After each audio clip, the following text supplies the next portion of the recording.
नमस्कार, आप देख रहे हैं एसपीटी न्यूज। पेश है 12 अक्टूबर बुधवार सुबह 8:15 बजे राजस्थान की बड़ी खबरें। पूर्व मुख्यमंत्री वसुंधरा राजे ने 2 दिन तक बीकानेर क्षेत्र में देवदर्शन यात्रा की। उनकी इस यात्रा से संगठन ने दूरी बनाए रखी, मगर यात्रा के दौरान उमड़ी भीड़ के सियासी मायने निकाले जा रहे हैं। उनकी इस यात्रा को लेकर कई भाजपा नेताओं के बयान भी सामने आए हैं। केंद्रीय जल शक्ति मंत्री गजेंद्र सिंह शेखावत ने देवदर्शन यात्रा को लेकर कहा था कि आपको पार्टी बाहर से अलग अलग दिखाई दे रही होगी, लेकिन पार्टी एक ही है। सभी का मिशन एक ही है कि किस तरह से भाजपा 2023 में ऐतिहासिक बहुमत से सरकार बनाए। हम सभी उसी लक्ष्य को लेकर आगे बढ़ रहे हैं। अब भाजपा के प्रदेश प्रभारी अरुण सिंह का बड़ा बयान सामने आया है। भाजपा मुख्यालय पर पत्रकारों से बातचीत में सिंह ने कहा कि वसुंधरा राजे भाजपा की राष्ट्रीय उपाध्यक्ष हैं। पार्टी का कोई भी नेता कहीं जाता है या यात्रा निकालता है तो पार्टी के लिए अच्छा ही है। राजस्थान के सरकारी मुख्य सचेतक महेश जोशी ने कारण बताओ नोटिस का जवाब कांग्रेस की अनुशासन समिति को भेज दिया है। जोशी ने बताया कि उन्होंने ईमेल के जरिए जवाब भिजवाया है और उसमें उस दिन की परिस्थितियों की जानकारी दी है और खुद की भी स्थिति स्पष्ट की है। उन्होंने कहा कि उस दिन शांति धारीवाल के घर पर विधायक खुद ही स्वेच्छा से पहुंचे थे और उन्होंने किसी भी विधायक को फोन करके बैठक में नहीं बुलाया था। जोशी को जवाब देने के अंतिम दिन नोटिस मिला था और उन्होंने इसका जवाब भेजा है। पूर्व डिप्टी सीएम एवं टोंक विधायक सचिन पायलट मंगलवार को टोंक दौरे पर रहे। इस दौरान उन्होंने सुबह सर्किट हाउस में अधिकारियों से चर्चा कर जन सुनवाई भी की। पायलट ने यहां से रवाना होकर हाल ही में अतिवृष्टि से खराब हुई फसलों का निरीक्षण कर किसानों से बातचीत कर नुकसान की जानकारी ली। इस दौरान पायलट ने कहा कि इस मुश्किल की घड़ी में हम साथ हैं। किसानों को आश्वासन दिया कि अतिवृष्टि से किसानों की फसलों में हुए नुकसान का ज्यादा से ज्यादा मुआवजा व आर्थिक मदद दिलाने की कोशिश की जाएगी। उन्होंने कहा कि हाल ही में हुई बारिश से खेतों में पकी फसल ही नहीं बल्कि खड़ी फसल भी नष्ट हो गई है, इसलिए किसानों को खराब फसलों का मुआवजा ही नहीं बल्कि बीमा राशि भी मिले ताकि किसानों को अधिक से अधिक आर्थिक मदद मिल सके। राजस्थान में 1 साल के बाद होने वाले विधानसभा चुनाव के मद्देनजर गहलोत सरकार अब चुनावी मोड में चली गई है। एक और जहां मुख्यमंत्री अशोक गहलोत लगातार बजट घोषणाओं के क्रियान्वयन पर जोर दे रहे हैं, तो आगामी बजट की भी तैयारियां तेज कर दी है। वहीं अब मुख्यमंत्री अशोक गहलोत ने विभिन्न बोर्ड निगमों और आयोगों के चेयरमैन और उपाध्यक्षों को भी सरकार की फ्लैगशिप योजनाओं के प्रचार प्रसार का जिम्मा दिया है। राजस्थान में दिसंबर महीने में ठंड की शुरुआत होती है और महीने के आखिरी दिनों में सुबह की शुरुआत कोहरे के साथ होती है, लेकिन इस बार मंगलवार सुबह ही कई जिलों में कोहरा छाया नजर आया। इसके साथ ही सुबह हल्की ठंडक महसूस हुई।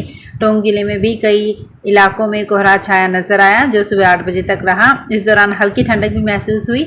इसके बाद जब धूप निकली तो कोहरा छंट गया। कोहरे के कारण आवागमन बाधित रहा।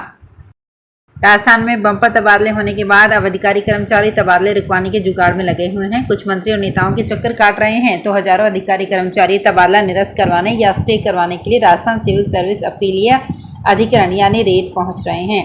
हालात ये है कि रेट में 1 अगस्त के बाद से करीब 2500 याचिकाएं आ चुकी है। ऐसे में अधिकरण में पेंडेंसी भी बढ़ती जा रही है। जानकारी के अनुसार अभी करीब 1500 से ज़्यादा अर्जियाँ पेंडिंग पड़ी है।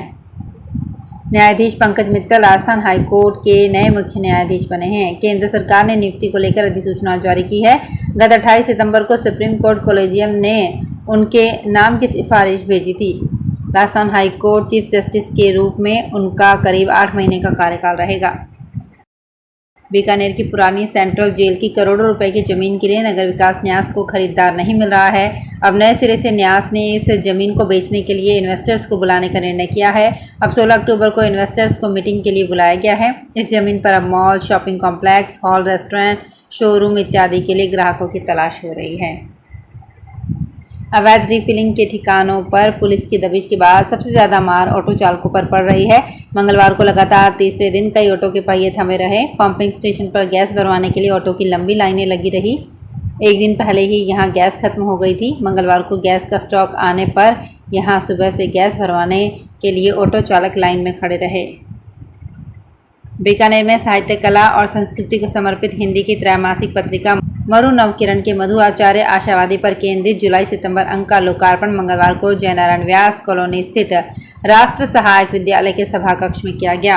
कार्यक्रम के मुख्य अतिथि नोखा के विधायक बिहारी लाल बिश्नोई थे। लोकार्पण समारोह की अध्यक्षता शिववाड़ी मठ के महंत स्वामी विमर्शानंद महाराज ने की तथा कार्यक्रम के विशिष्ट अतिथि साहित्यकार अनिरुद्ध उमर थे। राजस्थान लोक सेवा आयोग द्वारा प्राध्यापक प्रतियोगी परीक्षा 2022 मंगलवार से शुरू हो गई। ये परीक्षा 21 अक्टूबर को 2 पारियों में 5 ग्रुपों में संपन्न होगी।